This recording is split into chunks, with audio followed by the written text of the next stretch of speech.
On the question of News of the World, that is a question of how we always have to wonder about how do we as reporters, how do we as people in the news media make it clear that we are practicing journalists doing things above board and not doing things in secret, not taking advantage of people in secret.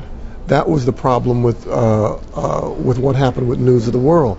There was a feeling among some people that journalists were secretly getting information under the table in a way that was not proper, almost like reporters going undercover or reporters bugging your telephone. Some people felt that way. That apparently is... But it was that way, right?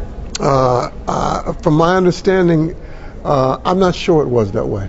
I'm not sure. We've not confronted that problem before, at least not in the United States. We haven't. The illegal hearings? We've confronted the legal problem, but we've not confronted the problem of whether or not you can go into people's voicemail. You know, in the United States we wouldn't do that. I don't think. You know, if somebody else told us about something they heard from somebody, there are ways we would do that. But if it is correct that they actually went in and listened to people's voicemail and used that for stories, that's something that we wouldn't do. You know, but we always try to report the news in ways that, should that reporting become public, it will not embarrass us. We would not be ashamed of it.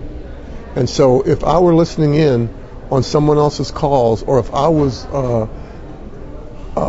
taking without permission someone's voicemail, people would say I'm cheating, and we don't cheat.